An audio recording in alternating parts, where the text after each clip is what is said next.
This is lecture number 19 और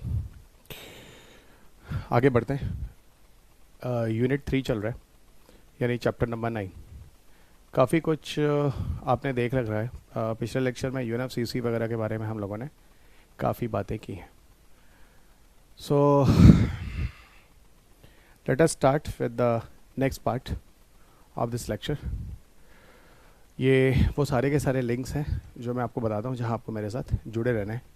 जहाँ पर आपको टेलीग्राम, फेसबुक, इंस्टाग्राम, यूट्यूब्स, हर जगह पे आपको मैं मिल जाता हूँ। Okay, so finally we are here in the unit number 3 chapter 9, और ये चैप्टर 9 का चौथा पार्ट है।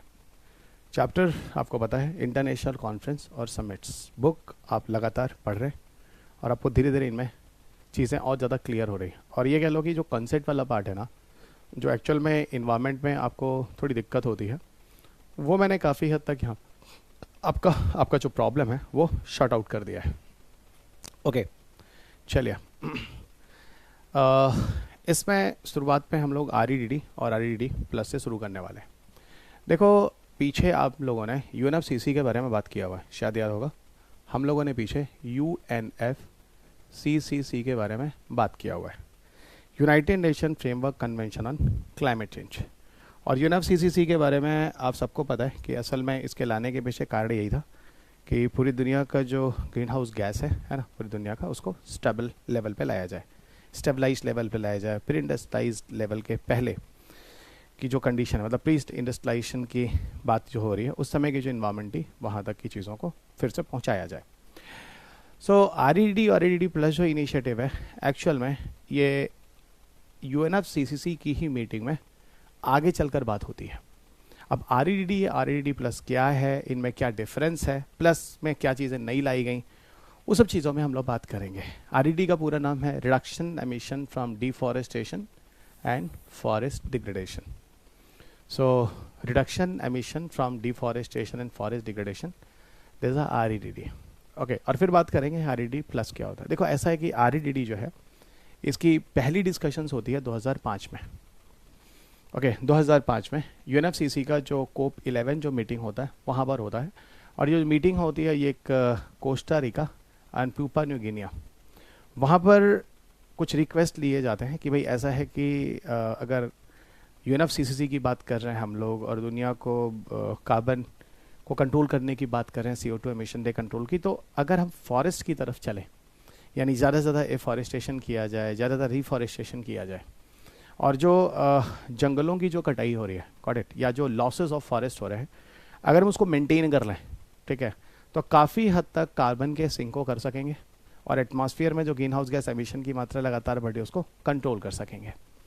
2005 में ये इनिशिएटिव क्या डिस्कशन होता है, लेकिन जब बाली कन्वेंशन होता है, बाली कन्वेंशन होता है 2007 में, एक्चुअल में इसको UNFCCC की मीटिंग के सामने ला दिया जाता है। और वहाँ जाकर सबसे पहले अगर बोला जाए कि इसका डिस्कशन होता है, तो बाली रोड मैप में ही होता है। यानी जो बाली कन्वेंशन UNFCCC का हो रहा होता है 2007 में, ठीक है, वहाँ पर इसको लाया जाता है। डिस्कशन इसका 2005 में था, यहाँ क्लियर रखना। जैसे कभी कोई पूछता ना, इंटरनेशनल सोलर अलायंस बॉर्न हुआ तो पेरिस में हुआ, लाया नहीं गया पेरिस में। तो अगर ये पूछा जाए कि REDD बॉर्न कहाँ हुआ, तो REDD बॉर्न हुआ 2005 में Costa Rica pupa new Guinea में जो मीटिंग हुई थी वहाँ पर। लेकिन पहली बार इसको लाने की बात कब हुई? 2007 में बाली में। और ये फोर्स में लाया कब गया? 2008 में। ठीक है, 2008 में। बताऊंगा REDD प्लस के बारे में धीरे धीरे। देखो, ये जो REDD जो है प्रोग्राम है, एक्चुअल में UN का ही प्रोग्राम है, इसलिए उसको UN REDD के नाम से भी जानते हैं। ये कोलैबोरेटिव प्रोग्राम है, जहाँ पर आप देखो FAO, UNDP और UNEP तीनों मिलकर इसके लिए काम कर रहे हैं। तो FAO का मतलब हो गया फूड एंड एडमिनिस्ट्रेटिव, है ना, फूड एंड एग्रीकल्चर ऑर्गेनाइजेशंस। दूसरा यूनाइटेड नेशन डेवलपमेंट प्रोग्राम, और तीसरा यूनाइटेड नेशन इन्वायरमेंट प्रोग्राम। ठीक है, अब ये सारी की सारी कहानी जो REDD की, COP 13 की जो मीटिंग होती है UNFCCC में 2017 में, वहीं से इसको लाया जाता है। हाँ, और जहाँ पर आप बाली एक्शन प्लान की बात करते हैं, ठीक है, ये चीज़ बाली एक्शन प्लान तो वैसे भी आप अच्छी तरह समझ चुके हैं, पीछे हमने डिस्कशन किया था, यहीं पर नामा की भी बात की गई थी, nationally appropriate mitigation action plan. शायद आप में से काफ़ी लोगों को याद होगा। अब हम आपको लिए चलते हैं REDD पर। देखो REDD एक्चुअल में जो फोकस करता है वो यही करता है कि भाई देखो डिफॉरेस्टेशन और फॉरेस्ट डिग्रेडेशन, डिफॉरेस्टेशन और फॉरेस्ट डिग्रेडेशन को कंट्रोल करो, ठीक है, डिफॉरेस्टेशन और फॉरेस्ट डिग्रेडेशन को कंट्रोल करो, ठीक है। जितना ज़्यादा अगर हम कार्बन एमिशन को अवॉइड करेंगे, ठीक है, कार्बन एमिशन का मतलब जिस तरीके से हम डिफॉरेस्टेशन और फॉरेस्ट डिग्रेडेशन कर रहे हैं, ठीक है ना, उतना ही बेहतर होगा। तो REDD एक्चुअल में फोकस किसको कर रहा है कि डिफॉरेस्टेशन वगैरह को कंट्रोल करना है, फॉरेस्ट डिग्रेडेशन वगैरह को कंट्रोल करना है। जब REDD प्लस में आते हैं तब क्या चीज़ें और ऐड कर जाती है। देखो प्लस का मतलब होता है पीछे जो चीज़ें हैं वो तो है ही हैं, उसके अलावा कुछ चीज़ें और ऐड की गई हैं। क्या ऐड की गई हैं इनमें आप देखो, यहाँ पर कंजर्वेशन की बात हो रही है, ऑफकोर्स जो फॉरेस्ट वगैरह है उनको और ज़्यादा बचाया जाए और ज़्यादा लगाया जाए।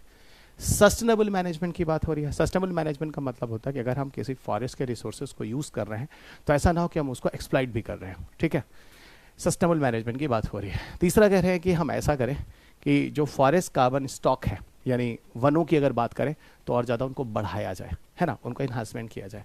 और ये सारा का सारा REDD और REDD प्लस जो है वो एक्चुअल में डेवलपिंग कंट्री के लिए है। ध्यान रखना, डेवलपिंग कंट्री के लिए है, यानी विकासशील राष्ट्रों के लिए है। और पीछे के डिस्कशन में ये बात पूरी तरह से तय हो चुकी है कि अगर विकसित और विकासशील राष्ट्रों की कैटेगरी बना लें तो दुनिया में विकासशील राष्ट्र ऐसे होते हैं, डेवलपिंग कंट्री, जो सबसे ज़्यादा इन्वायरमेंटल पोल्यूशन कर रहे हैं, ठीक है, सबसे ज़्यादा इन्वायरमेंटल पोल्यूशन कर रहे हैं। तो अगर विकासशील राष्ट्रों को हम काफ़ी हद तक बचा लें, सुरक्षित कर लें, तो काफ़ी हद तक जो इन्वायरमेंटल डिग्रेडेशन हो रहा है उसको हम लोग कंट्रोल कर पाएंगे, है ना। फाइन। REDD प्लस एक्चुअल में कब लाया गया जानते हो कब? जब REDD फोर्स में आया 2007 में बाली में REDD प्लस REDD फोर्स में आया, सॉरी REDD लाया गया और 2008 में फोर्स में आया। असल में REDD जब फोर्स में आया उसी समय कुछ और नए अपग्रेडेशन की जरूरत पड़ी 2008 में, जब REDD फोर्स में आया और तब जाके REDD प्लस की नींव पड़ी, है ना। तो REDD प्लस पहली बार इंट्रोड्यूस हुआ था 2008 में, 2008 में, ठीक है। REDD प्लस पोखरान में मीटिंग हो रही थी UNFCCC की, कोप नंबर 14, हाँ, लेकिन इसको फोर्स में आने में काफ़ी टाइम लगा।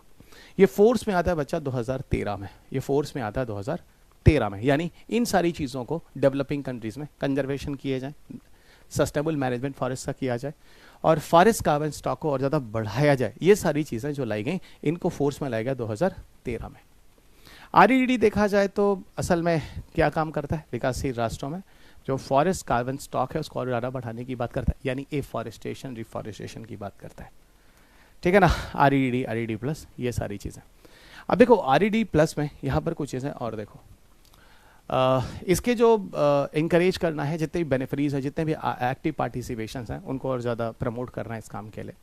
यहाँ पर कोशिश ये भी करनी है कि असल में देखो ये थोड़ा इंपॉर्टेंट पॉइंट है कि अगर वहाँ के जो लोकल और जो ट्राइबल ग्रुप्स हैं उनको ज़्यादा ध्यान देना है, क्योंकि देखो ऐसा होता है कि जैसे आपको आगे मैं बताऊंगा शेड्यूल ट्राइब और उनके जो एक्ट्स होते हैं, यहाँ पर सरकार क्या करती है कि जो लोग जिस ज़मीन पर पीछे 75 साल से रह रहे हैं, ठीक है, या 3 पीढ़ी से रह रहे हैं, तो उनको उन जंगलों का, उन जगह का राइट दिया जाता है। लगभग 4 हेक्टेयर 5 हेक्टेयर एरिया का राइट दिया जाता है, क्योंकि उनकी पीछे की जनरेशन से जनरेशन इस जगह पे जो आदिवासी लोग होते हैं रह रहे हैं। उसमें हम आगे के लेक्चर में बात करेंगे, ठीक है।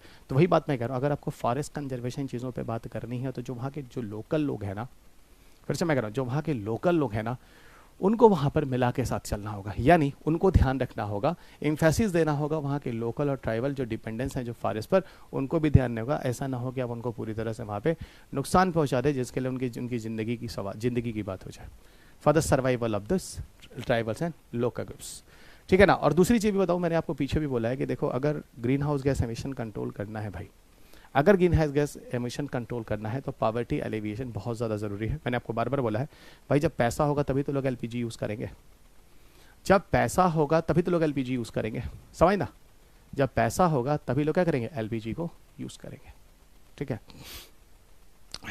अब पैसा ही नहीं होगा तो क्या करेंगे, लकड़ी जलाएंगे। इसका मतलब है कि इन्वायरमेंट को प्रोटेक्शन करना है तो भैया पैसा होना बड़ा ज़रूरी है, ठीक है।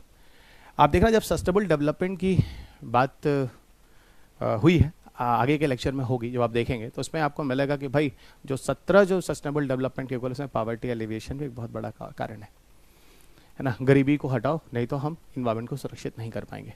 अब REDD प्लस के अंदर कितने कौन कौन से कंपोनेंट्स हैं जरा देखना। पहला है कि रिड्यूसिंग एमिशन फ्रॉम डिफॉरेस्टेशन, ठीक है, ये थोड़ा इंपॉर्टेंट क्वेश्चन है, ध्यान रखना। वैसे आर ई डी प्लस में यूपीएससी ने पिछले 15 साल में 2 क्वेश्चन पूछ चुके हैं, वही जो नया पैटर्न मैं बार बार बोलता हूँ, तो 2 क्वेश्चन उन्होंने पूछ चुके हैं आपके पेपर में। तो डिफॉरेस्टेशन वगैरह को कम करो, फॉरेस्ट कार्बन स्टॉक को और ज़्यादा कंजर्व करो और ज़्यादा बढ़ाओ। तीसरा, जो फॉरेन कार्बन स्टॉक है उनको कंजर्व करो, जो है उनको बचाओ और साथ साथ उनको बढ़ाओ, कंजर्वेशन एनहांसमेंट दोनों करो। और चौथी चीज़ जो कही गई कि सस्टेनेबल मैनेजमेंट करो फॉरेस्ट का, मैंने बोला ना, जो लोकल और ट्राइबल ग्रुप्स हैं उनका भी ध्यान दो। ऐसा ना हो कि आप पूरी तरह से जंगल को बचाने के चक्कर में वहाँ के लिवलीहुड पर रहने वाले लोगों को मार दो, ठीक है ना। तो ये चीज़ें हैं कि एक तरह से सस्टेनेबल विकास होना चाहिए वहाँ के फॉरेस्ट वगैरह का भी, ठीक है। आगे चलते हैं। देखो 2017 में, ठीक है, अब यहाँ पे थोड़ी सी हम लोग बात करेंगे। पेरिस कन्वेंशन 2015 में हो चुका है, आरईडीडी के साथ मैं पेरिस को जोड़ रहा हूँ। 2015 में पेरिस कन्वेंशन हो चुका है, जो पीछे के लेक्चर से आपने देख लिया है। अब पेरिस के टारगेट है जो आगे अचीव करने की बात कर रहे हैं, और पेरिस का जो एग्रीमेंट हुआ है, जो पेरिस कन्वेंशन वगैरह हुआ, वहाँ पे एक पेरिस रूल बुक लाया गया, यानी आगे भविष्य में हम किस तरीके से क्या क्या चीज़ें करेंगे उसका एक पूरा लेखा जोखा पेरिस रूल बुक के नाम से जाना गया, ठीक है। यही पेरिस रूल बुक है जो आपको आगे डिस्कशन में बार बार आने वाला है। तो कोप 23 जो 2017 में, ठीक, बोन जर्मनी में होता है, ये एक्चुअल में क्या करता है, पेरिस एग्रीमेंट को, जो रूल बुक जो पेरिस में लाया जाता है उसको एनफोर्स करने की बात करता है, ठीक है। और यहाँ पर एक चीज़ और कहा जाता है, देखो जो पेरिस एग्रीमेंट में जो चीज़ें पूरी करनी है उसके लिए हमें जंगलों की ज़रूरत होगी, है ना, उसके लिए हमें जंगलों की ज़रूरत होगी। यानी कहने का मतलब है कि reduction of green house gas emissions को अगर पूरा करना है पेरिस एग्रीमेंट में, तो यहाँ पर आरईडी प्लस को भी प्रमोट किया जाना चाहिए। याद रखना यहाँ पर, यानी पेरिस एग्रीमेंट में आगे चलकर जो पेरिस रूल बुक आया गया उसमें यह बोला गया भाई यहाँ पर हमें क्या फॉरेस्टेशन को यानी आरईडी प्लस को प्रमोट करना होगा, ठीक है ना। क्योंकि आपको पता है कि जंगल जो है सबसे ज़्यादा कार्बन के सिंक हैं, जो पीछे के कार्बन सिक्वेस्ट्रेशन में हम लोग बात कर चुके हैं। यहाँ पर एक आर्टिकल 5 है ना, आर्टिकल 5 है जो यूएनएफसीसीसी की जो कंट्रीज़ है ना उनको लगातार मोटिवेट करने के लिए एक आर्टिकल 5 है। खास सा काम यह है कि हम एक्सेप्ट करें, सपोर्ट करें और इम्प्लीमेंट करें आरईडी प्लस प्रोग्राम को, ठीक है। जो आरईडी प्लस प्रोग्राम जो लाया गया है, गॉट इट, उसको एक्सेप्ट किया जाए, वैश्विक लेवल पे अपनाया जाए और विकासशील जो राष्ट्र हैं उनकी मदद किया जाए रिफॉरेस्टेशन के लिए, ठीक है।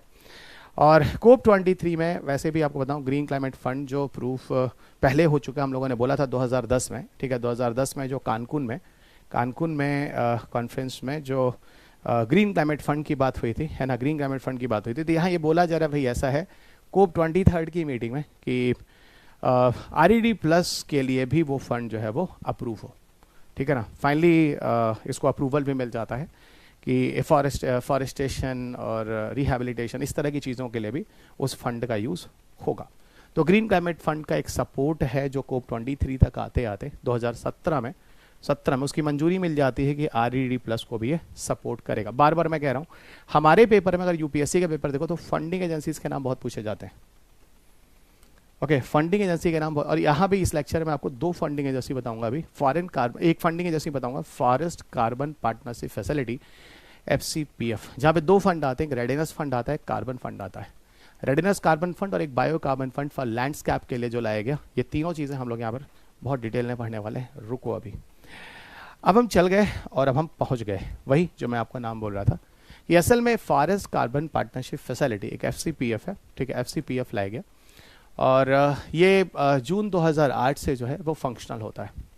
और FCPF के अंदर एक्चुअल में होता कि आपको बताऊं कि जो वैश्विक लेवल पे जो दुनिया में जो विभिन्न तरह के जो सरकारें हैं, बिजनेसेस हैं, पब्लिक सोसाइटीज़ हैं और नेटिव पीपल्स है ना, खासतौर से इनको ये थोड़ा एक कोऑर्डिनेशन लेकर आते हैं और ये एक तरह से फोकस करते हैं दुनिया वालों को कि देखो फॉरेस्ट की तरफ चलते हैं, क्योंकि फॉरेस्ट जितना ज़्यादा होगा उतना ज़्यादा हम ग्रीन हाउस गैस एमिशन वगैरह को कंट्रोल कर पाएंगे। तो यहाँ पर बात यही होती है कि हम डिफॉरेस्टेशन को कंट्रोल करें या फॉरेस्ट डिग्रेडेशन को कंट्रोल करें, फॉरेस्ट कार्बन जो स्टॉक है उसको और से ज़्यादा कंजर्व करें, सस्टेनेबल मैनेजमेंट करें फॉरेस्ट का, improvement of forest carbon stock किया जाए। और ये सारी चीज़ें कहाँ की जाए, डेवलपिंग कंट्रीज। ये डेवलपिंग कंट्री बात मैं रिपीट कर रहा हूँ, इसमें कंफ्यूज मत करना, ठीक है। यानी काफ़ी हद तक ये आरईडी प्लस को रेफर किया गया।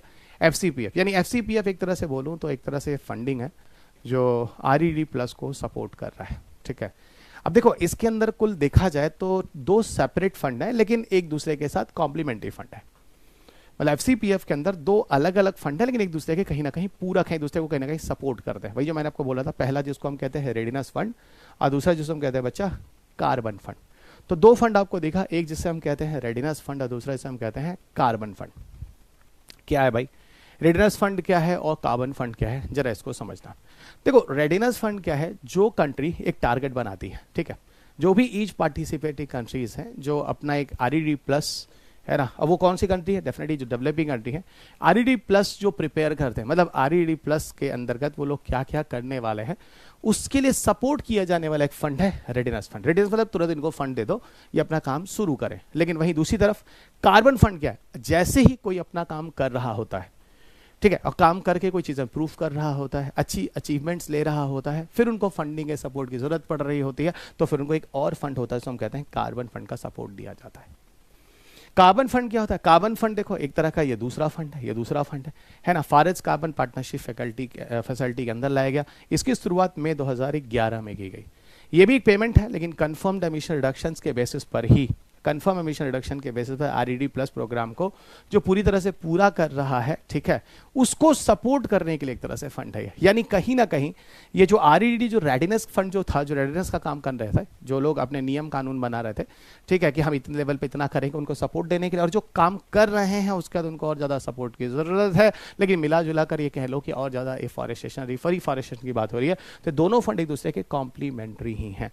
यानी कहने का मतलब है कार्बन फंड कुछ उपलब्धियों के बाद मिल रहे हैं, ठीक है, लेकिन फंड दोनों उसी तरह के हैं और दोनों एक दूसरे के कॉम्प्लीमेंट्री ही हैं। तो कार्बन फंड जो है वो काफ़ी प्रोग्रेसिव फंड हो जाएगा, काफ़ी अच्छा प्रोग्रेशन वगैरह जो हो रहा होगा उसके बेसिस पर यहाँ पर दिए जाते हैं।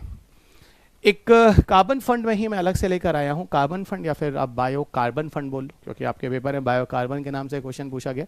एक बायो कार्बन इनिशिएटिव है जो सस्टेनेबल फॉरेस्ट लैंडस्केप को लेकर लाया गया है। क्या है भाई बायो कार्बन इनिशिएटिव यानी बायो कार्बन फंड।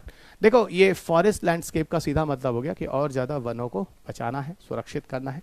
ये इनिशिएटिव असल में जो मैनेज किया जाता है, ये जो फंड है एक्चुअल में जो मैनेज किया जाता है वो वर्ल्ड बैंक मैनेज करता है, ठीक है। इस फंड को मैनेज कौन कर रहा है, वर्ल्ड बैंक मैनेज कर रहा है। और दूसरी चीज़ बताऊँ, इसका जो प्रमुख सिद्धांत है वो आरईडी प्लस ही है, कि आरईडी प्लस के जो टारगेट्स हैं उसको हम लोग पूरा करें। और सुनिएगा, ये जो फंड है एक्चुअल में उन कंट्री को दिया जाता है जो अच्छे तरीके से अपने काम को कर रहे हैं, ठीक है, जो भी मैंने आपको बोला था कार्बन फंड के बारे में।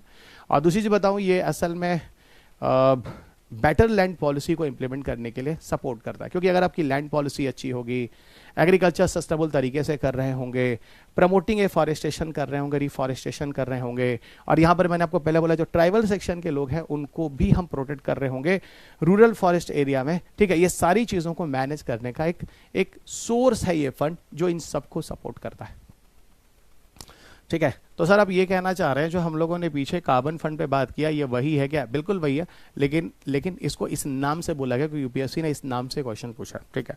मिला जुला के इससे फायदा क्या है, मिला जुला के फायदा यही कि इस फंड से जो लिवलीहुड है, रूरल हैबिटेट्स वगैरह के जो ट्राइबल ग्रुप्स हैं और जो है शेड्यूल्ड ट्राइब्स वगैरह हैं उनको सपोर्ट मिलेगा, उनकी इकोनॉमी सपोर्ट मिलेगा, और साथ साथ कहीं ना कहीं हम लोग ग्रीन हाउस गैस एमिशन को भी काफ़ी हद तक कंट्रोल कर पाएंगे।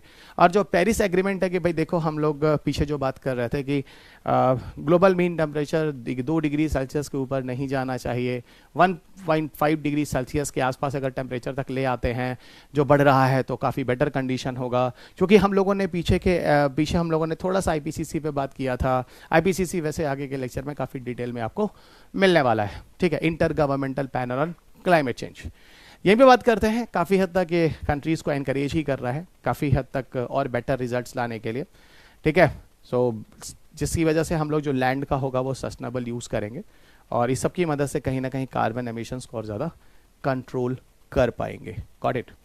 और आगे आपको लिए चलते हैं, देखना अब चलते हैं क्लाइमेट एक्शन ट्रैकर की तरफ। देखो ऐसा है कि पेरिस कन्वेंशन में टारगेट बना दिया, बहुत बढ़िया, ये करेंगे वो करेंगे, इस समय तक ये कर डालेंगे, 21वीं सदी तक ये करेंगे, प्री इंडस्ट्रियलाइजेशन वाले टाइम के हिसाब तक चीज़ों को पहुंचा देंगे, ठीक है, बहुत अच्छी बात है। ये बताओ इन चीज़ों को चेक करने के लिए क्या होना चाहिए।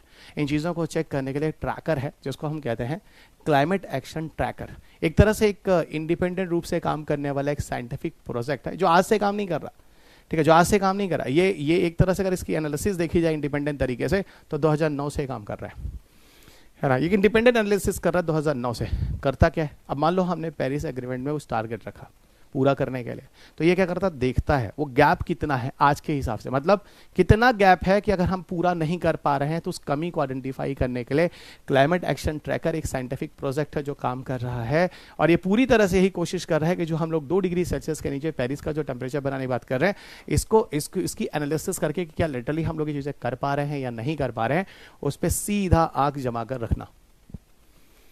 ठीक है, यहां पर 2 ऑर्गेनाइजेशन है जो मिल रहे हैं और मिलकर काम करते हैं ये इस प्रोजेक्ट के लिए। एक तो है क्लाइमेट एनालिटिक्स और दूसरा है न्यू क्लाइमेट इंस्टीट्यूट्स। तो ये दोनों कोलैबोरेशन ऑर्गेनाइजेशन है जो आपस में मिलकर क्लाइमेट एक्शन ट्रैकर वाला जो प्रोजेक्ट है जो लेकर आए हैं।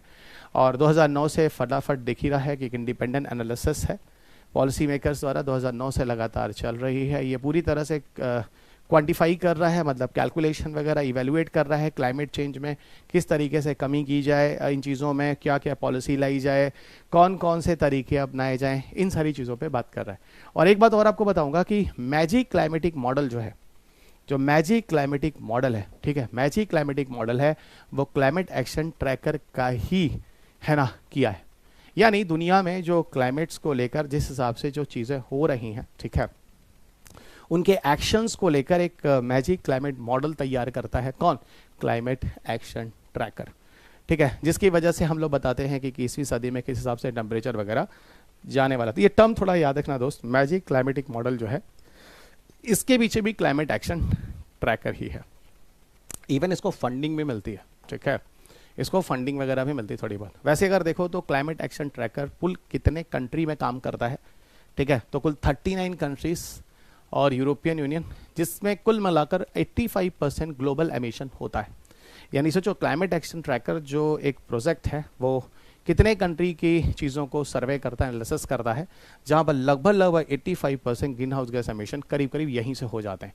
तो यानी इनका सर्वे काफ़ी हद तक ऑथेंटिक होगा कि इनका एरिया जो कवरेज है वो इतने बड़े लेवल पर है जहाँ से दुनिया का 85% ग्रीन हाउस गैस एमिशन हो रहा है। दूसरी चीज़ एक बात और बता दूँ, इसकी पूरी कोशिश है कि जो एनडीसी का टारगेट है, नेशनली डिटरमाइंड कंट्रीब्यूशन, जिसको हमने पीछे बात किया है, उसको एक्चुअल में 2030 तक हम अचीव कर पाएँ। क्योंकि जो गैप आ रहा है ना, जो मतलब टारगेट को अचीव करना है उसमें जो हम गैप कर रहे हैं, जो मतलब कमियां आ रही हैं, उसकी एनालिसिस करने के लिए पॉलिसी काम करती है। ठीक है, यहाँ पर एक तरह से फेयर शेयर है ना, फेयर शेयर का मतलब होता है कि एक तरह से सही इंफॉर्मेशन लेकर लोगों को ले जाना, पहुँचाना, ठीक है, इस तरह की चीज़ों की बात करना। और कैट जो होता है कैलकुलेट करता है ग्लोबल वार्मिंग कॉन्सिक्वेंसेस और एमिशन गैप को। ये मैंने आपको पहले ही बता दिया, एमिशन गैप मैंने आपको बता ही दिया है। 2030 तक जो टारगेट अचीव करना है, उस टारगेट में कितनी कमियां आ रही हैं, उसका एक गैप है जो वो पूरा बताता है। ठीक है, जो कि ज़रूरी है कि हम किस लेवल पर चीज़ों को लैकिंग कर रहे हैं, है ना, किस लेवल पे चीज़ों की लैकिंग कर रहे हैं वो समझना बहुत ज़्यादा ज़रूरी है। ठीक है, नहीं तो एनडीसी वगैरह के टारगेट वगैरह सिर्फ धरे के धरे रह जाएंगे, हम चीज़ों को पूरा नहीं कर पाएंगे। मैंने क्या बोला था, कैट के कुछ फंडिंग सपोर्टर्स होते हैं जो जनरली करते हैं। CAT access the total global effort of NDCs pages and current policies on funding sources. Funding sources में जो फंडर सपोर्ट्स हैं, कुछ ऐसे ऐसे नाम है जो आपने सुना भी नहीं होगा, लेकिन मैंने यहाँ लिखा है, एक बार आपको सिर्फ बोल देता हूँ, सिर्फ ऊपर ऊपर से सुन लो, आपके पेपर है कभी ये कैट के फंडिंग सपोर्ट्स कहाँ कहाँ से आते हैं उस पर कोई क्वेश्चन नहीं पूछना। एक तो फेडरल गवर्नमेंट ऑफ जर्मनी, दूसरा क्लाइमेट इमरजेंसी कोलैबोरेशन ग्रुप, तीसरा क्लाइमेट वर्क फाउंडेशन, चौथा यूरोप क्लाइमेट फाउंडेशंस। ये कुछ 4 हैं ऐसे जो इनको कैट को फंडर सपोर्ट करते हैं। ठीक है, आगे चलते हैं ईपी 100 की तरफ। ठीक है, अगला कॉन्सेप्ट है ईपी 100 की तरफ। अब ईपी 100 क्या होता है समझो जरा। ऐसा है, एक तरह से एक ग्लोबल इनिशिएटिव्स है जो इंटरनेशनल लेवल पे नॉन प्रॉफिट क्लाइमेट ग्रुप है ना, जो है उनके द्वारा लाया गया है, जहाँ पर कोशिश ये होती है कि 120 एनर्जी स्मार्ट बिजनेसेस जो कमिटेड हैं, है ना, मेजर करने के लिए, रिपोर्टिंग करने के लिए, जो एनर्जी एफिशिएंसी को काफ़ी हद तक बढ़ाने की बात करते हैं। मिला जुला के मैं एक लाइन में बोलूँ तो ऐसा है, दुनिया में इंडस्ट्री सेक्टर जब से आई है इन्वायरमेंटल पोल्यूशन धड़ल्ले से हुआ है। तो यहाँ पर ये कहा जा रहा है EP100 इनिशिएटिव्स कि भाई जो बिजनेसेस है ना, ये लोग कह रहे हैं कि हम अपने कंट्री में एनर्जी एफिशिएंसी को बढ़ाएंगे, क्योंकि अगर हम अपने कंट्री में एनर्जी एफिशिएंसी को बढ़ाएंगे तो काफ़ी हद तक ग्रीन हाउस गैस एमिशन को कंट्रोल कर देंगे। तब आप सोचोगे सर एनर्जी एफिशिएंसी क्या होती है? सीधी बात दोस्त, पहले उस इंडस्ट्री को चलने में जो इलेक्ट्रिसिटी हम कंज्यूम करते थे, है ना, आउटपुट मिलता था, अब उसी एनर्जी को और कम करके आउटपुट ले लें तो काफ़ी हद तक एनर्जी एफिशिएंसी मिल गई ना, ठीक है ना। यानी उसी इंडस्ट्री में आउटपुट जो हो रहा था, जो जीडीपी या ग्रोथ हो रहा था, उसके लिए जो इलेक्ट्रिसिटी यूज़ करते थे, अगर हम एनर्जी एफिशिएंसी बढ़ा दें तो कम एनर्जी में इस तरीके की चीज़ों को करने लगेंगे, तो कम एनर्जी में करने लगेंगे तो भाई एनर्जी अगर कम लोगे तो कोयला कम जलाओगे, पोल्यूशन कम लोगे, यही तो पूरा कहानी है। आपको बताऊँ, हमारे इंडिया में भी कई ऐसी कंपनी है जिन्होंने EP100 को अडॉप्ट किया है, वो भी अभी आपको दिखाता हूँ, ठीक है। तो वही कह रहा है कि देखो EP100 एक इनिशिएटिव है, शुरुआत में कहाँ से आई है, ये ग्लोबल इनिशिएटिव है जो international non profit climate group है ना, उनके द्वारा लाए गए। और खासतौर से इसमें कहानी क्या है कि bringing together over the 120 energy smart businesses committed to measuring and reporting on energy efficiency improvements, ठीक है। तो अपने यहाँ वो काफ़ी ज़्यादा एनर्जी एफिशिएंसी को इम्प्रूव करेंगे, जैसे एनर्जी को काफ़ी हद तक वो कम कंज्यूम करेंगे, और कम कंज्यूम करेंगे तो आपको जानते हैं कितना बेहतर है ये, ठीक है। EP100 जो ग्लोबल इनिशिएटिव्स है उसे क्लाइमेट ग्रुप और अलायंस टू सेव एनर्जी, इनके द्वारा लाया गया है। EP100 में कुछ इसे और बता दूं, जो EP100 इनिशिएटिव्स है जो क्लाइमेट ग्रुप्स का है, इसमें कोशिश यही है कि एनर्जी स्मार्ट कंपनियां आए, है ना। एनर्जी स्मार्ट कंपनियां, देखो कितना अच्छे से नाम दिया जा रहा है, एनर्जी एफिशिएंसी रिटर्न दिया जा रहा है, एनर्जी स्मार्ट कंपनियां आए, कम से कम एनर्जी में ज़्यादा से ज़्यादा स्मार्टली क्या करें, ग्रोथ करें। कहने का मतलब यही होता है, जिससे उनकी प्रोडक्टिविटी बढ़े और less green house gas emissions भी हो। और एक बात और बता दूं, अगर कंपनियां ये काम करती हैं तो ऐसा कहते हैं लगभग एनर्जी एफिशिएंसी इस तरीके से 40% reduction of energy related emissions हम कर सकते हैं, यानी करीब 40% तक हम एमिशन जो है, जो ग्रीन हाउस गैसेज एमिशन हो रहा है, उनको हम रिड्यूस कर पाएंगे अगर इस तरह की चीज़ों को अपना पाए ठीक से, तो बड़ा अच्छा इनिशिएटिव है दोस्त। और एक बात बताता हूँ, इधर देखो, हमारे इंडिया की जो कंपनियां जिन्होंने EP100 को अडॉप्ट किया है ना, उनकी लिस्ट भी मैं लेकर आया, जैसे डालमिया सीमेंट है, गोदरेज और बाइसी है, JSW सीमेंट है, महिंद्रा एंड महिंद्रा है, महिंद्रा हैवी इंजन है, स्वराज इंजन है, अल्ट्राटेक सीमेंट है। ये वो मेंबर हैं जो भारत के कंपनियां हैं जिन्होंने EP100 इनिशिएटिव्स को अडॉप्ट किया है। तो मुझे नहीं लगता आप में से किसी को EP100 को समझने में किसी भी तरह की दिक्कत आने वाली है, ओके।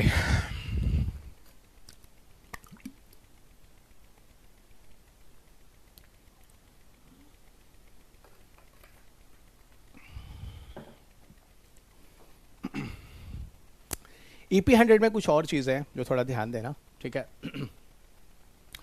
क्लाइमेट ग्रुप जो है act as a secretary of the under two coalitions जो है, जब भी आपने देखा था EP100 को जो लेकर आया है वो क्लाइमेट ग्रुप लेकर आया है। क्लाइमेट ग्रुप एक्चुअल में होता क्या है, तो क्लाइमेट ग्रुप एक तरह का अंडर टू कोलिशन का एक सेक्रेटरीट की तरह काम करता है। अंडर टू कोलिशन वही होता है जो असल में एक बड़े नेटवर्क की तरह काम करता है। सब नेशनल जो गवर्नमेंट्स होते हैं, जैसे जो लोकल वोकल जो बॉडीज़ होती हैं ना, वहाँ के जल्दी ये कमिट करती हैं, कोशिश करती हैं कि 2050 तक, है ना, 2050 तक, ठीक है, 2050 तक जो नेट जीरो का टारगेट है उसे अचीव किया जा सके, ठीक है, 2050 तक नेट जीरो के टारगेट को अचीव किया जा सके। इसके लिए वो कुल 4 इनके वर्क स्ट्रीम है, यानी ये कह लो कहीं ना कहीं ये सारी चीज़ें जो है ना, वो नेट जीरो को अचीव करने के लिए जो क्लाइमेट ग्रुप है ये कैटलिस्ट की तरह काम करता है, ठीक है। और ये क्लाइमेट ग्रुप जो है वो है ना EP100 इनिशिएटिव्स को लेकर आता है, कंपनियां उसको अडॉप्ट करती हैं एनर्जी एफिशिएंसी वगैरह को लेकर। अब कौन कौन से तरीके हैं, इनके वर्क स्ट्रीम है जिसके थ्रू ये फॉलो करते हैं। पहला पाथवे, है ना, पाथवे मतलब किस तरह के तरीकों को अपनाते हैं, तो ठीक है, टेक्निकल सपोर्ट और रिसोर्सेज लगातार जारी रहने चाहिए, क्योंकि लगातार जब तकनीकियाँ अच्छी होंगी तो ऑफकोर्स जो कंपनियां हैं या कोई भी एनीवन, तो काफ़ी हद तक हम ग्रीन हाउस एमिशन को कम करेंगे। दूसरा, पॉलिसी एक्शंस, नीतियां जो हैं वो लाई जाए, है ना, पॉलिसी एक्शंस, और नए तरीके से पॉलिसी को लाया जाए, उनको एक दूसरे के साथ शेयर किया जाए। तीसरा, ट्रांसपेरेंसी होना बहुत ज़्यादा ज़रूरी है, हर कोई अकाउंटेबल हो, मतलब अपनी जिम्मेदारी ले, क्योंकि पर्यावरण एक किसी की संपत्ति नहीं हो, पूरी दुनिया की संपत्ति है, हर किसी को मिलके करना पड़ेगा। यहाँ तक कि जो स्टेट्स और जो रीजनल गवर्नमेंट्स हैं उनको उसके लिए काम करना पड़ेगा। और चौथा, डिप्लोमेसी बहुत ज़्यादा ज़रूरी है ना, डिप्लोमेसी बहुत ज़्यादा ज़रूरी है, जहाँ पर स्टेट और रीजनल गवर्नमेंट्स होंगे इस तरह की आवाज़ उठाते रहें कि अगर कहीं पर कोई ग्लोबल वार्मिंग या इस तरह की दिक्कत है। जैसे मान लो कि जब अमेरिका ने कार्बन क्रेडिट खरीदना शुरू किया तो चाइना ने बोलना शुरू किया ये क्या चल रहा है, अमेरिका अमीर कंट्री है, वो गरीबों से कार्बन क्रेडिट खरीद कर, और जब यूएनएफसीसी की मीटिंग में आके बोल रहा है कि हमने इतना ग्रीन हाउस एमिशन रिडक्शन किया, ये सब ठीक नहीं है। ठीक है, इस तरह की बातें उठाते रहना, चीज़ों की डिस्कशन होते रहना, ठीक है, ये बहुत ज़्यादा ज़रूरी है। और सही बात है, जितना ज़्यादा चीज़ें लोगों के सामने आती हैं उतना ज़्यादा उसमें जागरूकता होती है, उतना ज़्यादा उसमें एक्शंस लिए जाते हैं। ठीक है, एनर्जी प्रोडक्टिविटी कुछ नहीं है, एनर्जी एफिशिएंसी को ही बताता है। ठीक है, एनर्जी प्रोडक्टिविटी को एक लाइन में देखो तो इतना ज़्यादा बताने की ज़रूरत है नहीं, ईपी 100 के अंदर ये सारे इनिशिएटिव्स लाए गए हैं। ठीक है, यहाँ पर एक इकोनॉमिक आउटपुट को है एनर्जी कंजम्पशन के हिसाब से देखा जाता है। यानी कहने का मतलब है कि एनर्जी प्रोडक्टिविटी मतलब क्या है, वही मतलब कितना इकोनॉमिक आउटपुट हुआ है, कितना पैसा आप कमाए हैं आपकी कंपनी ने, और उसके हिसाब से कितना उसमें एनर्जी को यूज़ किया गया। अगर कम एनर्जी में ज़्यादा आउटपुट है तो एनर्जी प्रोडक्टिविटी आपकी ज़्यादा है। ठीक है, आपकी एनर्जी प्रोडक्टिविटी ज़्यादा है। और यही सब चीज़ें हैं, थोड़ा सा बता दूं। और यहीं पर एक बात देखो, एक रिपोर्ट आया है कि इंटरनेशनल एनर्जी एजेंसी का कि भाई conducted a research in indicating that the shift toward the improved energy productivity could contribute up to $18 trillion to the global gross domestic product by year 2035। कितना ज़्यादा प्रोडक्टिविटी होने वाली है। आपने सुना होगा 33 to 35% जो है जीडीपी का भारत भी रिडक्शन करने वाला है। ठीक है, जिसको आगे चलकर एनडीसी में हम लोगों ने 40% कर दिया है। ये भी आप देख ही रहे हैं, आगे की वीडियोस में भी आपको मिलेगा, पीछे के लेक्चर्स में भी आपको मैंने बताया है। तो वही चीज़ें मैं कह रहा हूँ कि यहाँ पर देखो अमेरिका में क्या न्यूज़ आ रही है कि भाई इतना ट्रिलियन ये लोग पैसा वैसा बचा पाएंगे, और यानी जीडीपी का ग्रोथ कर पाएंगे। और मैंने बोला था जीडीपी टोटल देख लो किसी कंट्री का कितना है, उसमें से पूरे पॉपुलेशन, पूरे कार्बन एमिशन से डिवाइड कर दो तो जो आता है वो जीडीपी, इतना परसेंटेज ऑफ कार्बन एमिशन के नाम से जाना जाता है उसको। ठीक है, भारत ने भी अपना एनडीसी में जीडीपी के हिसाब से बनाया है, कितना रिडक्शन करेंगे। पहले 33 to 35% था, अब भारत उसको 40% करने की बात कर रहा है। पोलर कोड पे बात करते हैं। देखो पोलर एरियाज में जो समुंदर हैं, जैसे आर्कटिक है, अंटार्कटिक है, इसकी सुरक्षा के लिए चीज़ें लाई गई और ज़रूरी हैं, ये ज़रूरी है। एक तरह का इंटरनेशनल कोड है, और इसलिए भी ज़रूरी है क्योंकि वहाँ पर देखो शिप वगैरह के आवागाही होती है। ठीक है, जो शिप्स होते हैं उन एरियाज़ में, टाइटैनिक सुना ही होगा, है ना, वो भी सब एरियाज़ में गया था, तो वो सब चीज़ें उन एरियाज से होकर चलता है।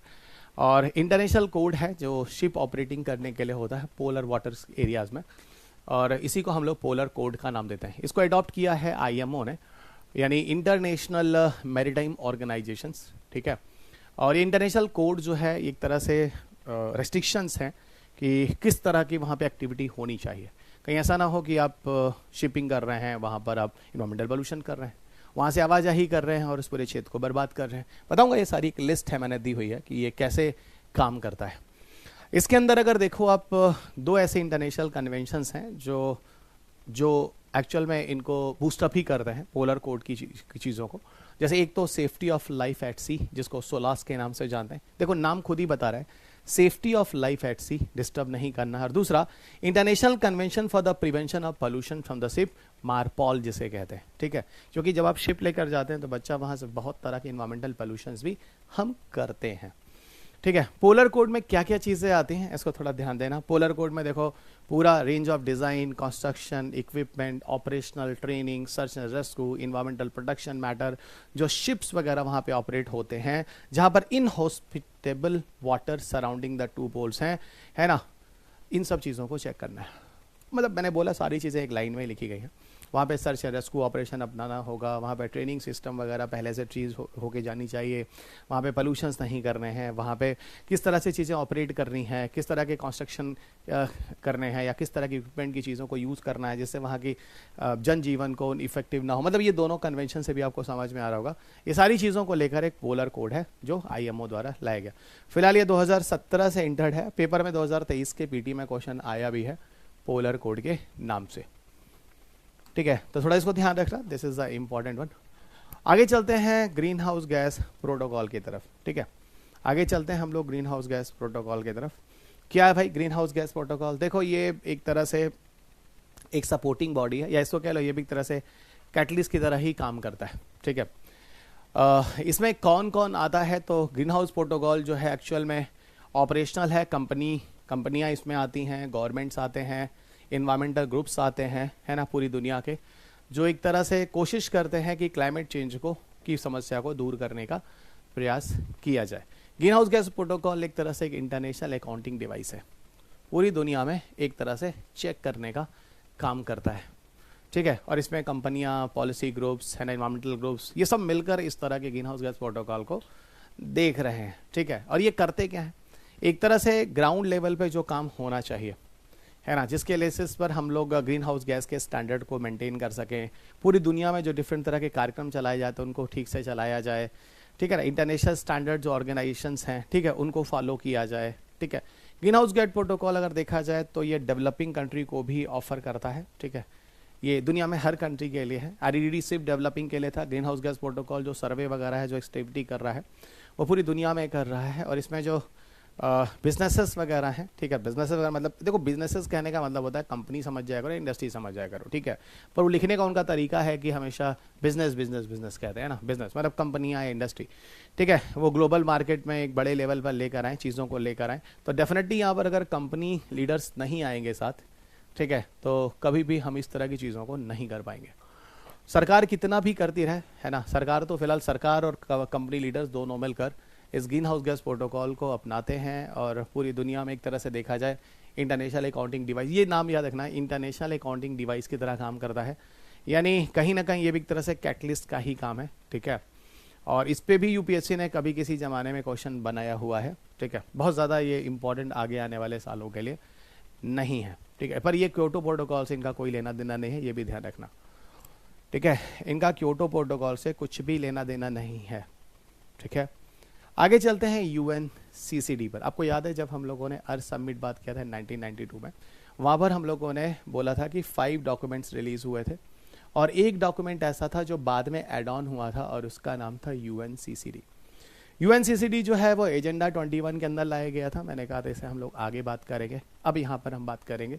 UNFCCC हम पीछे बात कर चुके हैं और UNCBD जो है वो हम आगे के लेक्चर में बात करेंगे, ठीक है। और ये तीनों ऐसे थे जो कि लीगली बाइंडिंग थे, आपको याद होगा। अर्थ समिट में 3 चीज़ें थी जो लीगली बाइंडिंग थी, फिर मैं बोल देता हूँ, एक तो UNFCCC था, एक था UNCBD था और एक UNCCD था। UNFCCC खत्म हो चुका है, UNCCD कवर करने जा रहे हैं और UNCBD आपको आगे के लेक्चर में मिलेगा। सब कुछ एक अरेंजमेंट तरीके से ही यहाँ पर दे रहा हूँ। देखो एजेंडा 21 के अंदर 1994 में, ठीक है, इसको एक्सेप्ट किया गया। एजेंडा 21 इसके पीछे काम करता है। फोर्स में आते आते इसको 2 साल लग जाते हैं, 1996 तक आते आते ये फोर्स में आता है, ठीक है, 1996 तक आते आते ये फोर्स में आता है। पूरी कोशिश यही है कि जो ड्रॉट है ना, जो सूखा है पूरी दुनिया में, उसको काफ़ी हद तक कम किया जाए। और देखो अगर आप सूखे की इफेक्ट को कम करोगे, यानी जो लैंड डिग्रेडेशन हो रहा है उसको फिर से अगर हम रिजुविनेट कर देंगे तो काफ़ी लोगों के लिए जीविकोपार्जन के लिए वहाँ पर एक साधन भी मिल जाएगा। अब देखना भी इसमें बहुत सारी चीज़ें हैं, बड़ा कॉम्प्लेक्स है, वो उस बारे में आपको बताऊंगा और बहुत अच्छी अच्छी चीज़ें आपको बताऊंगा। लैंड डिग्रेडेशन न्यूट्रलिटी यहाँ पे भी है, लैंड डिग्रेडेशन न्यूट्रलिटी, है ना। अब आओगे सर लैंड डिग्रेडेशन भी आ गया, न्यूट्रलिटी, हाँ, जैसे कार्बन न्यूट्रलिटी है ना, वैसे लैंड डिग्रेडेशन न्यूट्रलिटी भी है। अभी दिखाता हूँ यहाँ पे, यहाँ तक कि आपको बताऊँ, यहाँ पर पूरी कोशिश ये है कि इंटरनेशनल कोऑपरेशन किया जाए, फोर्स में लाया जाए। UNCCD की देना है कि ईयर 2000 को एक ईयर के रूप में मनाया गया, international year of desert and desertification. लोगों का दिमाग खींचने के लिए, ध्यान खींचने के लिए, भाई देखो जो दुनिया है वो डेजर्ट्स की तरफ जा रही है, तो डेजर्ट से दुनिया को बचाना है तो कहीं ना कहीं इस तरह की चीज़ों को लाना है, गॉट इट, इस तरह की चीज़ों को लाना है। और देखो देखते रहो, अब UNCBD में है क्या, देखो UNCCD में देखो कौन कौन से एरियाज़ हैं जो इस तरह के ड्राई एरियाज़ के अंदर आते हैं। तो वहाँ पर आपको बता दूं, जो एरिड एरियाज़ हैं, जो सेमिड एरियाज़ हैं और जो सब ह्यूमिड एरियाज़ हैं, इन तीनों को मिलाकर हम ड्राई लैंड कहते हैं। और UNCCD इसी ड्राई लैंड के प्रोटेक्शन की बात करता है। कुल 197 कंट्रीज़ ऐसे हैं, जो स्टेट्स हैं, जो पार्टीज़ हैं, जिसको रेटिफाई कर चुके हैं। ये पहला ऐसा कॉन्फ्रेंस है, इसका पहला जो कॉन्फ्रेंस है वो 1997 में होता है, ठीक है। एक बार बता दूं, 2013 में कनाडा भी इससे विड्रॉ हो चुका है और बाद में जाके कनाडा इसका मेंबर भी बन जाता 2016 में। फिलहाल आज कोई कनाडा कोई क्वेश्चन नहीं रह गया, ठीक है। और कनाडा आपने तब भी देखा था जब क्योटो प्रोटोकॉल फोर्स में आया था 2005 में, वहाँ से अभी विड्रॉ कर जाता है। अब आप सोचोगे सर कनाडा को इतना क्या मतलब चुल्ल मची है कि मतलब हमेशा कनाडा को होता है। अब है भाई, कोई कुछ कंट्री ऐसे हैं जो अपने कंट्री में इकोनॉमी को ज़्यादा वैल्यू देते हैं। अमेरिका ही देख लो, अमेरिका भी तो क्या कहता है, पेरिस कन्वेंशन को नहीं अपनाएंगे। ये नहीं कह रहा कि नहीं माने, कह रहे हम तुरंत नहीं अपनाएंगे, थोड़ा हमको टाइम दे दो। क्योंकि इन कंट्रीज में इन्वायरमेंट को लोग सेकेंडरी रख रहे हैं, या पता नहीं सेकेंडरी रख रहे हैं, टर्शरी रख रहे हैं, या क्वार्टरली रख रहे हैं, है ना, लेकिन प्रायोरिटी में ये लोग इकोनॉमी रख रहे हैं। अब देखो ऐसे भी सबको पता है, बाप बड़ा ना भैया, सबसे बड़ा रुपया, ठीक है। तो इकोनॉमी के दम पर अगर इन्वायरमेंटल प्रॉब्लम कर रहे हैं तो कर लो, ये है उनका सोच। भाई है अलग अलग दुनिया में लोग हैं, क्या कर लोगे आप। अब देखो यूएनसीसीडी 2018-2030, यहां पर लैंड डिग्रेडेशन न्यूट्रलिटी की बात होती है, ठीक है। ग्लोबल कमिटमेंट किया गया भाई, ठीक है, लैंड को हम लोग फिर से रिगेन करते हैं 2030 तक। जैसे हम लोग एनडीसी की बात कर रहे थे, है ना, यूएनएफसीसीसी में, वही हम लोग यहाँ पे बात कर रहे हैं। भाई ऐसा है कि हम लोग लैंड डिग्रेडेशन न्यूट्रलिटी की तरफ जाएंगे, जो भी लैंड हम लोगों ने नुकसान किया है उसको फिर से अपनी कंडीशन में ले आएंगे। ये है लैंड डिग्रेडेशन न्यूट्रलिटी। अब देखो यहाँ इससे फायदा क्या होने वाला है, 2030 तक अगर ये चीजें हम कर लेते हैं दोस्त, तो लगभग 1.3 बिलियन पीपल, यानी 1.3 अरब लोगों को जीविकोपार्जन का साधन फिर से उत्पन्न हो जाएगा। यानी जिंदगियां उस पर डिपेंड होकर अपना पेट पाल लेंगी, ऐसे कह सकते हो, ठीक है। जिंदगियां उस पर डिपेंड होकर अपना पेट पाल लेंगी। और आगे चलो, लैंड डिग्रेडेशन न्यूट्रलिटी क्या होती है, नाम खुद ही कह रहा है इसका क्या मतलब होता है, ठीक है। फिर भाई एक बार बता देता हूं यूएनसीसीडी ने कैसे डिफाइन किया कि लैंड डिग्रेडेशन न्यूट्रलिटी क्या होती है। State whereby the amount and quality of land resources necessary to support ecosystem function and services and enhance food security remain stable or increases within the specified temporal and special scale of ecosystem. यानी पूरी की पूरी उस जगह पे फिर से कौन कौन से ऐसे रिसोर्सेज हैं जिसकी मदद से हम लोग वहां के पूरे पारिस्थितिक तंत्र यानी इकोसिस्टम को फिर से अपने नेचुरल कंडीशन में ला सकते हैं, ठीक है। इन्हीं चीजों को समझाने के लिए लैंड डिग्रेडेशन न्यूट्रलिटी के जैसे कीवर्ड्स का यूज किया गया है। और आगे चलते हैं, देखो ये ना कोप की मीटिंग्स हैं जो आपके सामने है। मैंने पहले बोला इसकी जो कॉन्फ्रेंस ऑफ पार्टीज मीटिंग है, जो मेंबर है उसकी पहली मीटिंग 1997 में होती है रोम इटली में। शुरुआत में इसकी मीटिंग एक साल में होती है, पर आगे चलकर इसकी मीटिंग 2 साल में होने लगती है, ठीक है। फिलहाल इनमें बीच में कहीं नहीं जाना, हमें ये देखना है कि जिसका कोप 14 हुआ है 2019 में, और वो हुआ है नई दिल्ली में। पहले ये प्लान था कि ये चाइना में होगा, हम लोगों ने चाइना से पूरा खींच लिया और उसको ले जाके दिल्ली में किया। फिलहाल ये हुआ तो है नोएडा, ग्रेटर नोएडा के एरिया में, लेकिन दिल्ली ही बोला जाता है। कोप 15 जो है, जो अभी पीछे का कन्वेंशन है 2022 में हुआ है। अब आपको कि सर यहाँ 3 साल गैप क्यों गया, अरे भाई सबको पता है कोविड की चीज़ है, ठीक है ना, कोविड की चीज़ है। कोविड में बहुत सारे कन्वेंशन है, कुछ ऐसे हैं जो आपको आगे बताऊंगा जो ऑनलाइन हुए हैं, और बाद में उसका सेकंड पार्ट जो है फिजिकल हुआ है, वो आगे के लेक्चर में आपको दिखाऊंगा। रुको अभी, ठीक है। चलो फिलहाल हमें आपके पेपर के लिए ये देखने हैं, और आगे भविष्य में जैसा कोई करंट अपडेट्स होता रहेगा इसमें नए हम लोग आगे बढ़ते रहेंगे। चलो, तो ये हुआ नई दिल्ली इंडिया। फिलहाल ग्रेटर नोएडा है ये, लेकिन नई दिल्ली ही लिखा जाता है। और अगला है अभी डिजाइन जो कि 2022 में हुआ है। न्यू दिल्ली डिक्लेरेशन जो है वो देख लो आपके सामने है। चाइना पहले इसकी प्रेसिडेंसी कर रहा था, बाद में हमने ले लिया, ठीक है। 2 सितंबर से 13 सितंबर 2019 में ग्रेटर नोएडा न्यू दिल्ली ही लिखा जाता है। यहाँ पर ये पूरा का पूरा कन्वेंशन है, जो मीटिंग है जो होती है। यहाँ पर एक चीज़ और है, यहाँ पर आइडेंटिफाई की जाती है मल्टीपल रिसोर्सेस को, जिनकी मदद से हम लोग फिर से जो डिग्रेडेटेड लैंड है उनको फिर से रिस्टोर कर पाएंगे, ठीक है। इस पे लेके काफ़ी चर्चा होती है, ठीक है। इसको लेकर काफ़ी यहाँ पर चर्चा होती है। कुछ चीज़ें और हैं, आपको दिखाता हूँ, आगे चलो। या देखो दिल्ली डिक्लेरेशन में कुछ हाइलाइट्स हैं, क्योंकि दिल्ली में हुआ है तो मुझे लगता है थोड़ा सा फिर भी you should have to know this. अब ये हाइलाइट्स क्या है, सारी चीज़ें किताब में ली गई हैं, एक बार मैं यहाँ बोलूँगा ज़रूर, क्योंकि दिस इज़ द इम्पॉर्टेंट, और इसलिए क्योंकि ये दिल्ली में हुआ है। और पता ये बड़ा पॉपुलर भी रहा, पीछे के सालों में ये गलती से छूटा हुआ है, आगे के सालों में ज़रूर आएगा। I am expecting this question as a most important for come. एक बार ऊपर से देख लो, ठीक है, ऊपर से देख लो। इनमें कुछ कीवर्ड्स हैं जो हाइलाइट्स हैं, वो तो फैक्ट्स हैं, उनमें मैं कुछ बदल तो सकता नहीं। पहला, to promoting the projects to prevent the land degradations, ठीक है भाई। नए नए प्रोजेक्ट्स और लाए जाएँ, प्रमोट किए जाएँ, जो लोकल, नेशनल, रीजनल लेवल पे लाया जाए। यहाँ पर ड्रॉट और इरोजन्स को रोकने के लिए भी नए नए प्रोजेक्ट्स को प्रमोट किए जाएँ। कुछ ऐसे प्लान बनाए जाएँ जो सूखे को रोक सकें। ग्रीन जॉब्स जैसी चीज़ों को और ज़्यादा प्रमोट किया जाए। ग्रीन जॉब्स हम लोगों ने पीछे क्लाइमेटिक पैरामीटर में बात किया हुआ है, ठीक है। जैसे रिन्यूएबल एनर्जी सेक्टर की तरफ, इस तरह की चीज़ों की अगर तरफ हम ज़्यादा जाते हैं तो एक ज़्यादा इसमें बेटर कर सकते हैं। Need to work toward the preventing the land degradation, ठीक है, ज़मीन वमीन को और ज़्यादा रोकने की कोशिश की जाए, मतलब लैंड को जो लगातार डिग्रेड कर रहे हैं, ठीक है। यूएन इकोसिस्टम रिस्टोरेशन जो प्रोग्राम है पूरी कंट्री को वो इम्प्लीमेंट किया जाए, भाई ज़रूरी है इसको अपनाया जाए, ठीक है। प्रोग्राम इनिशिएटिव अफ्रीकन कंट्रीज़ ने जो किया है, असल में आपको मैं बताऊंगा, अभी एक ग्रीन वॉल इनिशिएटिव करके अफ्रीकन कंट्रीज़ का एक इनिशिएटिव है जो दुनिया में पॉपुलर। ग्रीन वॉल को तो मैं अलग से लेकर आया हूँ, आपसे थोड़ी सी डिस्कशन करूंगा, क्योंकि वैसे भी आपको ग्रीन वॉल इनिशिएटिव्स के बारे में जानना चाहिए। कभी इंटरव्यू वगैरह में जाते हैं तो खुल्लम खुल्ला बोलो ग्रीन वॉल्स इनिशिएटिव्स क्या है, ठीक है, जो अफ्रीकन कंट्रीज़ ने अपनाया है। साहेल करके एक एरिया है अफ्रीका में, कई उसमें रीजन्स हैं जो आते हैं जिन्होंने ग्रीन वॉल इनिशिएटिव अपनाया है, और अच्छे खास एरिया आपको दिखाऊंगा, पता नहीं कितने हज़ार एकड़ एरिया में, है ना, उन्होंने पूरा का पूरा डिग्रेडेड लैंड था, पूरा उन्होंने उसको हरा भरा कर दिया।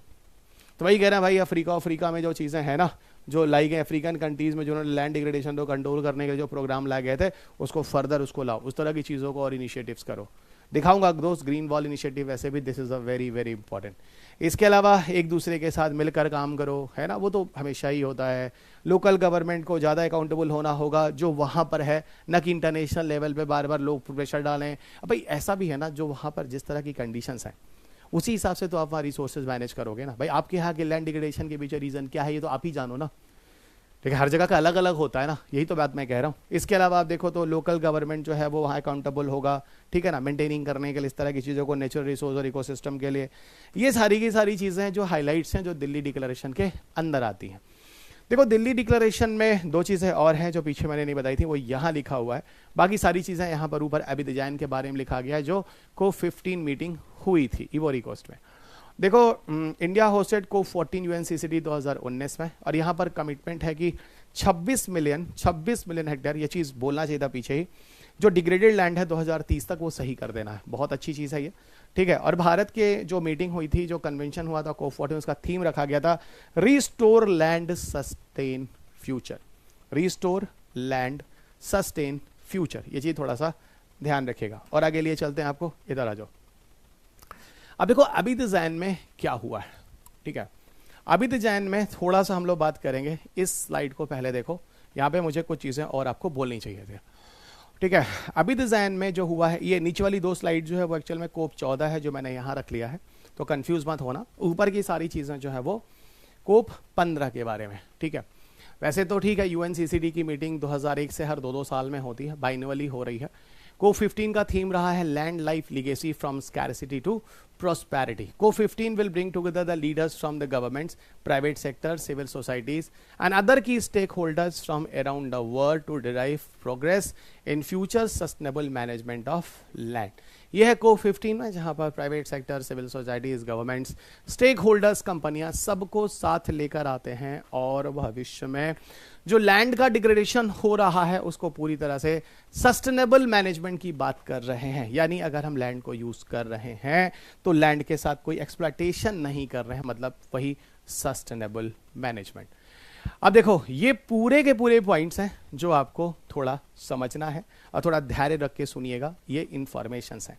काफ़ी बच्चे कहते हैं सर साइंस और टेक में आप काफ़ी कुछ बोर्ड्स पे पढ़ाते हैं, इन्वायरमेंट में काफ़ी कुछ आप PPT से पढ़ाते हैं। दोनों सब्जेक्ट का नेचर अलग है। साइंस एंड टेक में जितना ही 80% कंसेप्ट था, 20% फैक्ट था। इन्वायरमेंट में 80% फैक्ट और 20% कंसेप्ट है। अगर आप बैठ के लिखेंगे, अपना टाइम बर्बाद करेंगे। इसीलिए मैं आपको जानकर PPT देता भी नहीं हूँ। आपके लिए ये क्लास तभी मददगार होगी जब आपके पास बुक होगी। और इस वीडियोस के साथ ये भी आपको पता है कि जैसे से नए अपडेशंस होते हैं, इनके साथ नए नए वीडियोस एड ऑन हो जाते हैं। दिन में आपको कोई दिक्कत नहीं होती। स्टैटिक पार्ट में कोई चेंज होने वाला है नहीं। करंट अफेयर्स में जो चीज़ें आने वाली नीचे मैं एड ऑन कर ही दे रहा हूँ, ठीक है। जैसे जैसे चीज़ें और एड ऑन हो जाती हैं, किसी का और ज़्यादा नया आ जाता है, उसका पार्ट B बना देता हूँ। मान लो 19 लेक्चर है उसका, उसमें कुछ नए अपडेशन आते हैं, 19 पार्ट B कर लो।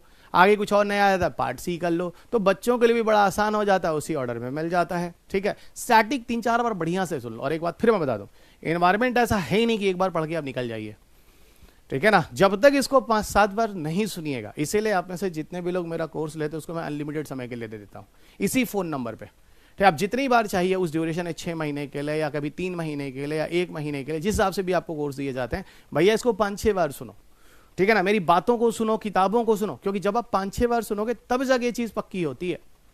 ठीक है ना, कुछ लोग कहते हैं सर बोर्ड पे जाओ पढ़ा, बोर्ड पे जाके पढ़ाऊंगा ना तो तुम्हारा एक लेक्चर साल भर चलेगा।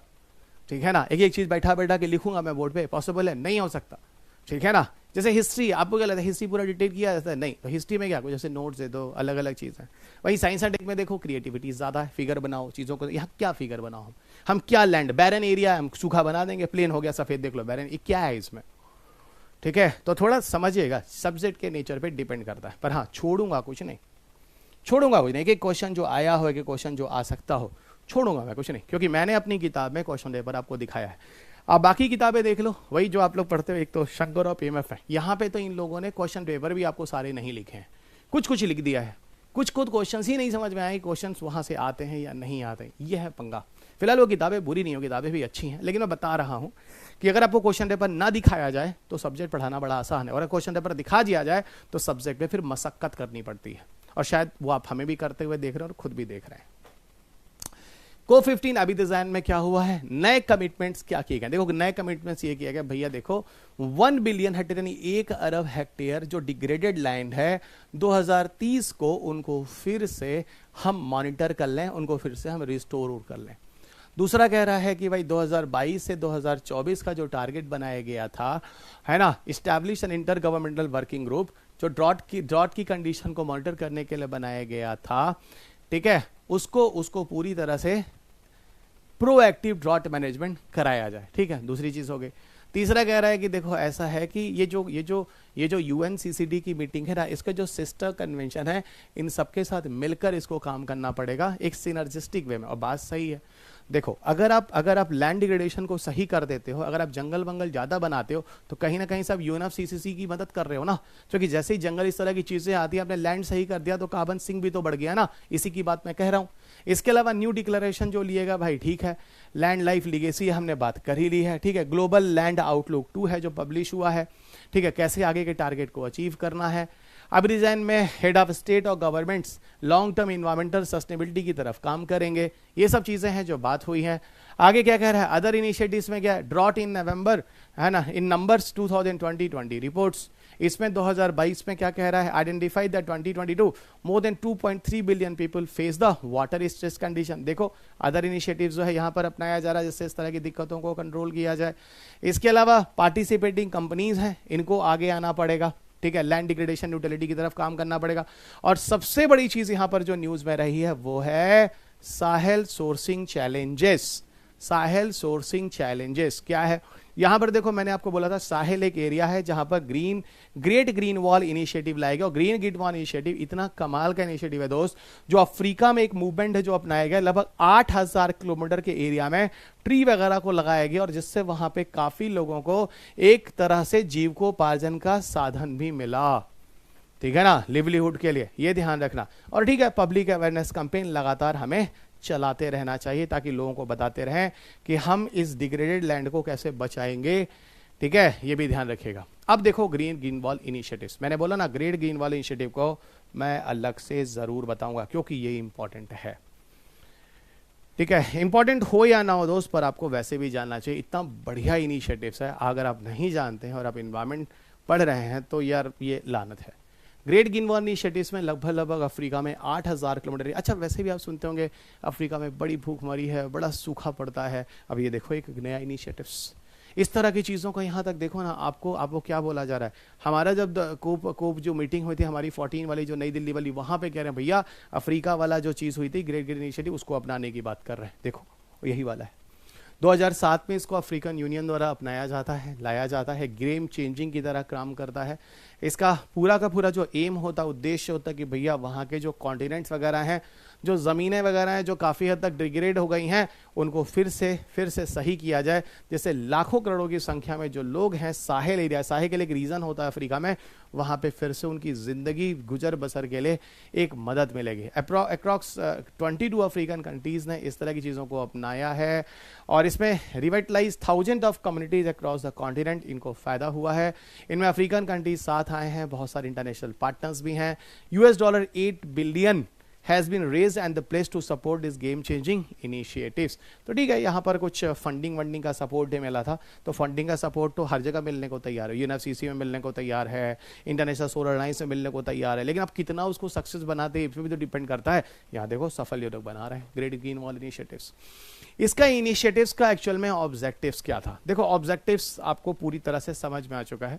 इसका इनिशिएटिव यही था कि 100 मिलियन हेक्टेयर एरिया को फिर से हम लोग रीस्टोर कर लें अपने कंडीशंस में, जो करंटली डिग्रेडेड लैंड हो चुके हैं। अगर हम इतना एरिया अगर हम फिर से इसको रिस्टोर कर लेंगे तो हम लगभग 250 मिलियन टन जो कार्बन एमिशन है उसको वहां एटमॉस्फेयर से एब्जॉर्ब कर लेंगे। यानी अच्छा खासा सोचो, 250 मिलियन टन कार्बन सिक्वेस्ट्रेशन कर लेंगे। और इस सब चीजें करने से लगभग देखो 10 मिलियन नए ग्रीन जॉब्स 2030 तक ऑफर होंगे। सोचो क्या इनिशिएटिव्स है, क्या ऑब्जेक्टिव्स है ग्रेट ग्रीन वॉल इनिशिएटिव्स का। एम्बिशन जो है देखो, करंटली डिग्रेडेड लैंड को फिर से ये रिस्टोर करके लगभग इतना करने की बात कर रहे हैं। ठीक है, इससे बहुत सारा फायदा है भाई। एक तो ह्यूमैनिटीज को फायदा होने वाला है, एक तरह से नेचुरल एसेट है, फर्टाइल लैंड हो जाएगा, इकोनॉमिक अपॉर्चुनिटी होगी, फूड सिक्योरिटी होगा, क्लाइमेट की सुरक्षा होगी, 8000 किलोमीटर तक का एरिया जो है वो सही हुआ है। ये सारे बेनिफिट्स हैं जो इसके अंदर हैं। और कहीं ना कहीं पब्लिक अवेयरनेस कैंपेन के रूप में ग्रेट ग्रीन वॉल इनिशिएटिव जो है वो हमेशा लोगों के सामने एक मिसाल है जिसको हमेशा डिस्कशन में लाया जाता है। तो ध्यान रखना, फिलहाल यूपीएससी की आंख अभी इस पर नहीं गई है, आगे आने वाले भविष्य में जाएगी, तो बच के रहिएगा, सुरक्षित रहिएगा। ये खतरा आपके एग्जाम में आएगा किसी ना किसी समय। तो खतरा हो इससे पहले आपको पास उसका सोल्यूशन हो।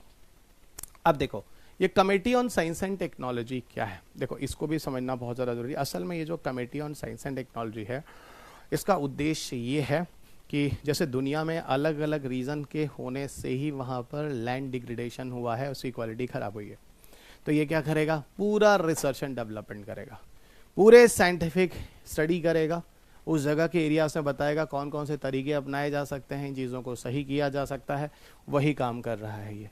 पूरा रिसर्च एंड डेवलपमेंट करेगा, ठीक है, और पूरा अपना बताएगा कि भैया यहाँ पर इस लैंड को बचाने के लिए ये लोकल रीज़न है, ये तरीके अपनाने पड़ेंगे। वही पूरी कमेटी के बारे में आपको जाना है। इस कमेटी पे भी यूपीएससी क्वेश्चन पूछता है, आगे आने वाले भविष्य के लिए भी ये कमेटी इंपॉर्टेंट है। UN convention combat desertification recognise करता है committee on science and technology, जिसका मुख्य काम है भैया जो रिलेवेंट फील्ड है, जो combat desertification, mitigation the effect of drought है, इसको लेकर स्टडी करेगा। पूरा एक तरह का एक रिसर्च एरिया है।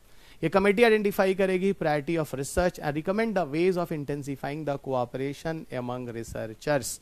मल्टीडिसिप्लिनरी है, ऑल पार्टीज इसको अलाउ करते हैं, पार्टिसिपेट करते हैं। और ये committee on science and technology जरूरी भी है, क्योंकि मैंने अभी आपको बोला हर जगह पे अगर लैंड डिग्रेडेशन जहाँ जहाँ है उसके अलग अलग लोकल रीजंस हैं, तो ये वहाँ पे उसके सोल्यूशंस, उसकी चीज़ों को आइडेंटिफाई करेगा, जिसके बेसिस पर उन चीज़ों को हम रिजॉल्व कर पाएंगे। तो ये पूरा का पूरा लेक्चर था जो मुझे यहाँ कराना था, मैंने आपको करा दिया। इसमें इससे ज़्यादा है नहीं, आगे के लेक्चर में और मिलेंगे। बाकी आप जानते ही मेरी कोशिश होती है कि बहुत ज़्यादा, ठीक है, लेंदी वीडियोस ना बनाए जाए। तो चलो दोस्त, अगले लेक्चर में फिर मुलाकात होगी, तब तक अपना ख्याल रखें, स्वस्थ रहें, खुश रहें, मस्त रहें, मुस्कुराते रहें। जय हिंद। बिल्कुल इरिटेट ना हो, इन्वायरमेंट की क्लास 3 से 4 बार सुने, 3-4 बार मुझे सुने, एक आध बार नॉर्मल मोड में सुना है, या थोड़ा 1.25 कर लें अगर किसी को थोड़ा स्पीड स्लो लगता है। उसके बाद फिर 1.5 और 2 पे ले जाकर तेजी से सुनकर कम से कम 3 से 4 बार रिवाइज करें, तब मज़ा आने वाला है। इन्वायरमेंट है, नहीं तो इन्वायरमेंट सर के ऊपर जाएगा। लेकिन इतना ज़रूर मैं आपसे कह सकता हूँ, इस पूरे कोर्स के बाद, जैसे साइंस एंड टेक के कोर्स के बाद आपको न्यूज़पेपर के आर्टिकल समझ आने लगे, वैसे ही इस पूरे कोर्स के बाद आपको इन्वायरमेंट के भी न्यूज़पेपर के आर्टिकल समझ आने लगेंगे। और इतना मैं गारंटी दे सकता हूँ, आप तो छोड़ो, अध्यापकों के लेवल पे आप जाकर उनसे डिस्कशन कर सकते हो सकता है कुछ जगह आप उनसे बेटर ही हो जाओ। ठीक है, फिलहाल ये सब करना नहीं, हम लोग इंडिया में रहते हैं, अध्यापकों के बड़ा सम्मान है, हम भी एक अध्यापक ही हैं। तो चलो दोस्त, फिर अपना ख्याल रखना, बाय बाय, जय हिंद।